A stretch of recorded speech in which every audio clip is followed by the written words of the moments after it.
छोटी लड़की और गांव का रहस्य। ये कहानी एक छोटे से गांव शांतिपुर की है। ये गांव पहाड़ों और जंगलों के बीच बसा हुआ था।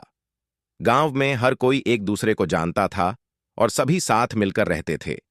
इस गांव में एक छोटी सी लड़की थी जिसका नाम था राधा। राधा 7 साल की थी और उसे गांव की गलियों में घूमना, पेड़ों के नीचे खेलना और पक्षियों की आवाजें सुनना बहुत पसंद था। वो बहुत चंचल और प्यारी थी, लेकिन एक दिन से वो अचानक उदास रहने लगी। उसकी आंखों में हमेशा एक अजीब सा डर दिखने लगा। राधा के माता पिता और गांव के लोग उसके अजीब व्यवहार को देखकर चिंता में पड़ गए। वो हमेशा अकेले में कुछ बड़बड़ाती रहती, जैसे किसी से बातें कर रही हो, जबकि वहां कोई और नहीं होता था। वो रात में चीख कर उठ जाती और कहती कि कोई उसे बुला रहा है।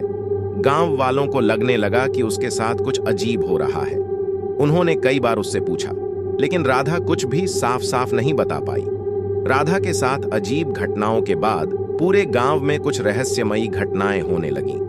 कभी कभी रात में लोगों को बच्चों की हंसी सुनाई देती, जबकि सभी बच्चे सो रहे होते थे। गांव के बाहर की जंगल की तरफ एक पुराना कुआं था और अब वहां से रात के समय अजीब सी आवाजें आने लगी थीं। राधा बार बार उसी कुएं की ओर जाने की कोशिश करती, लेकिन उसके माता पिता उसे रोक लेते थे।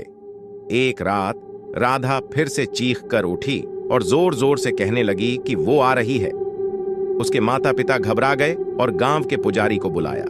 पुजारी ने पूजा शुरू की और अचानक राधा ने बोलना शुरू किया। उसने कहा कि उसके साथ एक और लड़की भी खेलती है जिसका नाम पारुल है।